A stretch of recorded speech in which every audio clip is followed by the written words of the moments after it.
নমস্কার বন্ধুরা, আজকে রেসিপিতে সবাইকে স্বাগত। তো আমি আজকে সিমুর পায়েস রেসিপি আপনাদের সাথে শেয়ার করব। আপনারা তো অনেকেই অনেকভাবে সিমুই বানিয়ে খেয়েছেন, আমার মতো এইভাবে একবার বানিয়ে খেয়ে দেখবেন। আশা করি সবার খুবই ভালো লাগবে। চলুন তবে রান্নাটা শুরু করা যাক। আমি গ্যাসে একটা প্যান বসিয়ে দিয়েছি, প্যানটা গরম হয়ে গেছে। এখন দিয়ে দেবো একটু ঘি।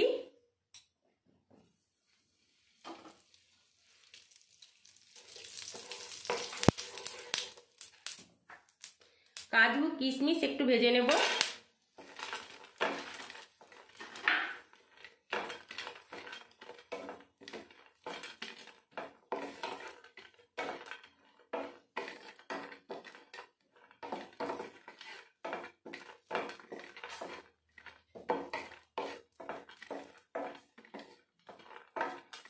ভেজে নিয়েছি, তুলে নেব। দিয়ে দেবো আর একটু ঘি।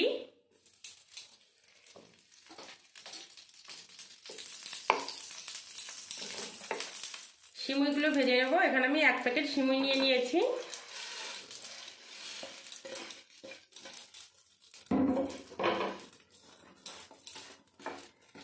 সিমুইটা মিডিয়াম আঁচে ভাজতে হবে, নইলে বেশি আঁচে ভাজতে গেলে সিমুইটা লাল হয়ে যাবে, খেতে ভালো লাগবে না।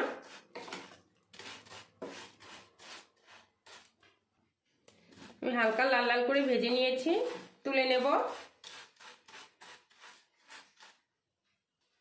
গ্যাসে আর একটা কড়াই বসিয়ে দিয়েছি। এখন দিয়ে দেব দুধ।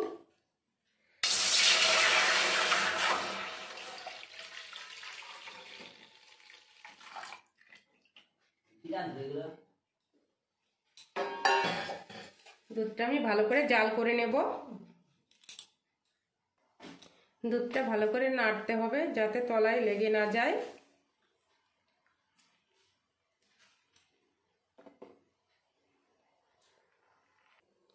দিয়ে দেবো 4টে এলাচ, মুখ ফাটিয়ে রেখেছি।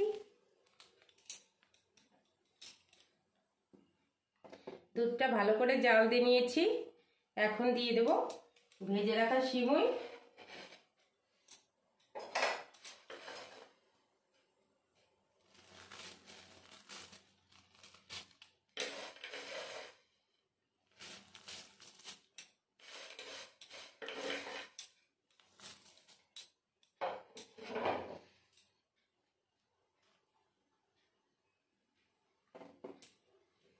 ভালো করে নাড়তে হবে, নইলে এটা দলা বেঁধে যেতে পারে, তার জন্য বারবার নাড়াচাড়া করতে হবে।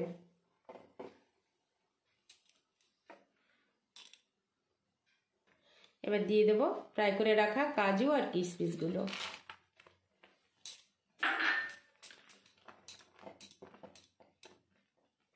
বন্ধুরা, আপনারা তো অনেকেই অনেকভাবে খেয়েছেন। হয়তো কারো পাতলা হয়ে যায়, হয়তো অনেকে সিমুই গলে যায়, বা একদম ঘন হয়ে যায়। তাই বলছি এইভাবে একবার রান্না করে খেয়ে দেখবেন, একদম পারফেক্ট হয়।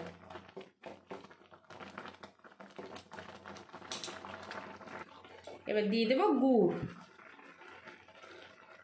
খেজুরের গুড়।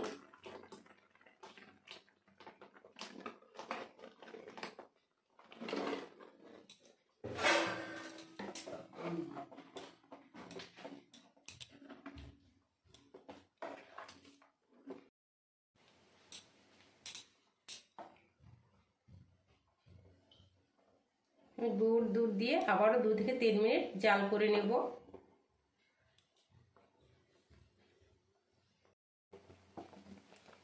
এবার দিয়ে দেব গুঁড়ো দুধ।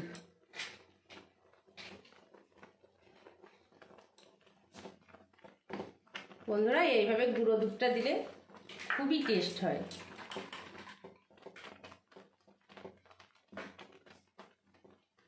দেখুন তৈরি হয়ে গেছে দুর্দান্ত স্বাদের সিমুর পায়েস। দেখুন একদম পাতলাও না, একদম গাঢ়ও না, কত সুন্দর হয়েছে।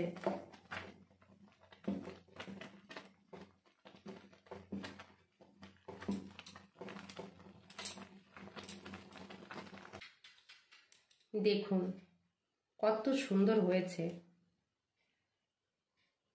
দারুণ হয়েছে। তো আমার রান্না কমপ্লিট।